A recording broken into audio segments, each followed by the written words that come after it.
Assalamualaikum warahmatullahi wabarakatuh dan selamat siang ibu-ibu. Waalaikumsalam warahmatullahi wabarakatuh. Terima kasih ibu-ibu kader telah berkesempatan untuk hadir pada pagi hari ini. Kami dari Puskesmas Beto Ambari, saya sendiri Devi, dokter umum. Kemudian di samping saya ada Ibu Nur sebagai penanggung jawab program PTN. Dan di sebelah ada Ibu Asnia sebagai perawat. Kami akan melakukan pelatihan kader tentang penyakit tidak menular dan bagaimana cara pencegahannya. Baiklah, tanpa membuang-buang waktu, kita langsung mulai saja. Dari saya pertama ya. Tapi kalau faktor risiko yang bisa kita ubah, yang pertama kegemukan atau obesitas. Jadi ini perlu dihafal untuk ibu-ibu kader ya. Kemudian konsumsi garam berlebihan, kurang aktivitas fisik, kemudian makanannya terlalu banyak yang berlemak, merokok, konsumsi alkohol dan kondisi stres. Nah, jadi nanti kalau ada peserta dari Posyandu yang mempunyai ciri-ciri ini atau kebiasaan yang disebutkan tadi, nanti ibu kader tolong diedukasi ya untuk dikurangi. Kemudian untuk komplikasinya tadi dari tekanan darah banyak ya, makanya sangat berbahaya. Komplikasinya itu dari gangguan saraf, misalnya stroke, kemudian gangguan mata, gangguan penglihatan, gangguan jantung, misalnya serangan jantung, kemudian penyakit penurunan fisik. Aktivitas fisiknya ini per hari minimal cukup, jangan terlalu berlebihan kerjanya. Sama yang K itu kelelahan stres. Jadi tolong dihafal ya ibu kader, CERDIK. Nah, kemudian selanjutnya nanti Ibu Nur, maksud saya nanti Ibu Aznia akan memberikan pelatihan bagaimana caranya mengukur tekanan darah yang baik dan benar. Terima kasih dok. Pertama-tama sebelum kita melakukan pengukuran tekanan darah, petugas itu pasien kader ibu-ibu harus sudah cuci tangannya. Setelah itu alat-alat yang perlu kita siapkan itu harus ada handphone atau sarung tangan, terus ada tensimeter. Kita tekan dulu sarung tangan, tensimeter, terus kita siapkan pasien yang kita akan ukur tekanan darahnya. Pastikan pasien sudah duduk dengan posisi tegak. Lalu kita jelaskan tujuan dari pengukuran tekanan darahnya. Jangan lupa pakai sarung tangan ya.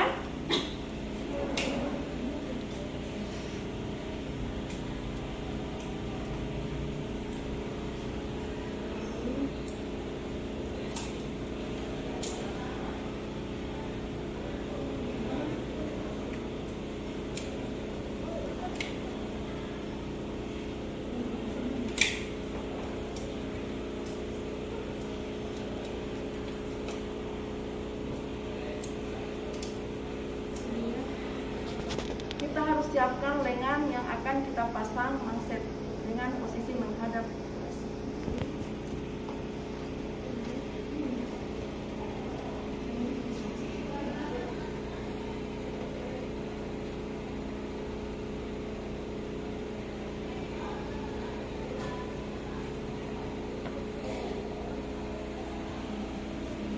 Pasang manset sejajar dengan jantung. Terus kita hidupkan alat pengukurnya ya.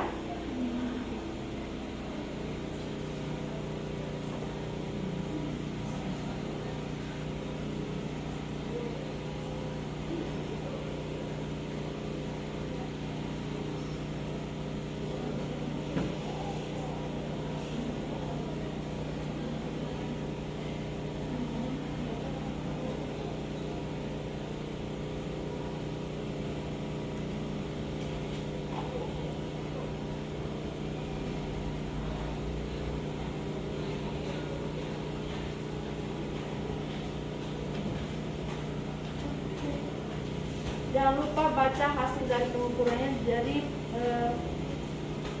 hasilnya 102/72. Jangan lupa dicatat hasil pengukurannya. Terus kita lepas mansetnya. Kita rapikan kembali hasilnya.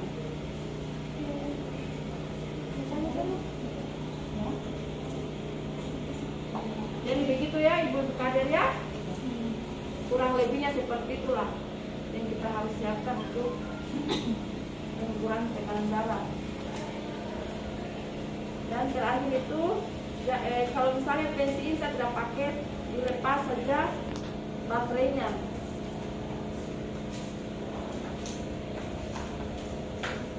Dan dirapikan.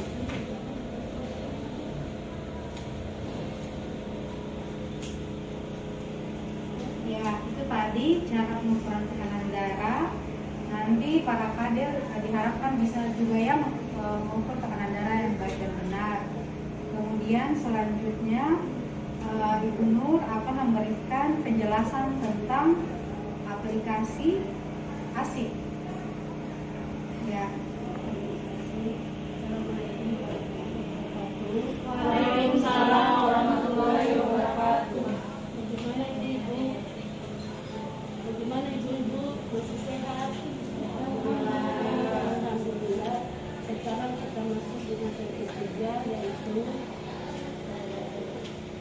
cara mengaplikasi mendownload untuk pendaftaran di ASIK.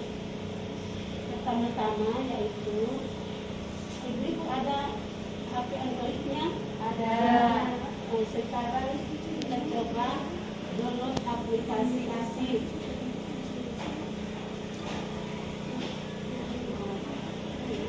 Kemudian sudah ibu download? Iya. Sekarang ya pasien itu harus disarankan membawa KTP karena di situ harus ada nomor KTP dengan ingat harus punya nomor HP. Pertama yaitu ibu-ibu ASIK.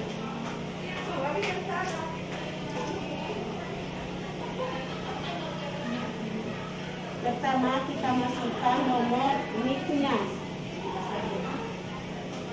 Setelah itu kita tindis di bawahnya, di sampingnya. Di sampingnya itu, habis itu dia tindis masuk. Tindis masuk. Setelah itu kita ikuti ini dari ada itu keterangan di situ. Misalnya nama, kita masukkan nama, tanggal lahir, jenis kelamin, nomor HP, terus status perkawinan, alamat. Di situ kalau misalnya sudah ada nomor KTP, alamat, langsung itu terbaca nomor RW, RT, provinsi, kecamatan, kelurahan.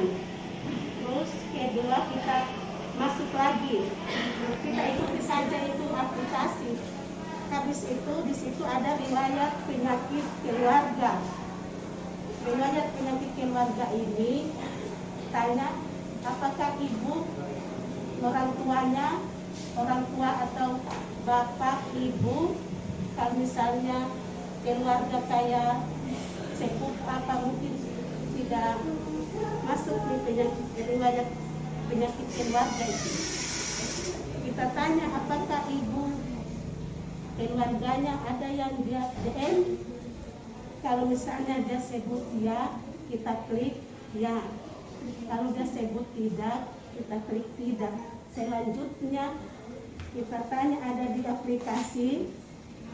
Terus untuk riwayat penyakit diri, misalnya kita tanya ibu sudah pernah dites DM-nya, gula darahnya. Kalau misalnya sudah 130 itu tes puasa. Kalau misalnya dia waktu kita tes itu 130 di saat dia puasa itu termasuk sudah faktor resiko DM. Kalau misalnya kita periksa itu kan ada 3 pemeriksaan DM, misalnya waktu dia puasa, sewaktu-waktu, dan sesaat. Kalau misalnya ibu waktu periksa itu di saat habis makan, terus kalau misalnya dia 130, kemungkinan mungkin masih normal, karena kan dia masih habis makan. Kan pemeriksaan itu harus 8 jam sebelum diperiksa puasa. Selanjutnya ada di situ, ikuti saja itu aplikasi dengan pertanyaan-pertanyaannya. Terus yang berikutnya deteksi dini PTM. Di situ kalau misalnya dia kolesterol atau di waktu itu kita di situ ada kata ya, tidak, dan tidak tahu. Kalau misalnya dia bilang tidak, kita klik tidak. Seterusnya ya Bu.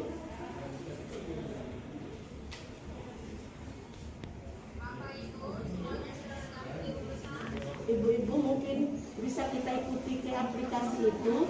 Kalau misalnya ibu-ibu tidak ada HP Android-nya, saya sarankan bisa kita manual saja. Nanti saya bikinkan belangkonya dari kita puskesmas, terus kita manual.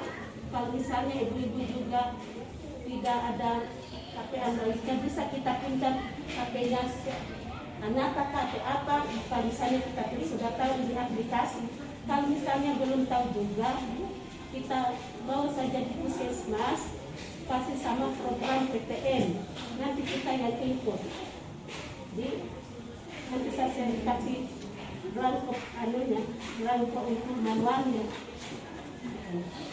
Ini belangko manual untuk data yang faktor resiko PTN. Ya, terima kasih Ibu. Semoga apa yang saya sampaikan bisa kita laksanakan di lapangan ya Bu. Ya, itu tadi penjelasan dari Ibu Nur mengenai aplikasi ASIK. Ini nanti semua yang datang diinput ya di aplikasi supaya lebih gampang dipantau. Kalau masih ada yang belum jelas nanti kalau ditanyakannya. Terima kasih atas kesempatannya Ibu-ibu. Wassalamualaikum warahmatullahi wabarakatuh.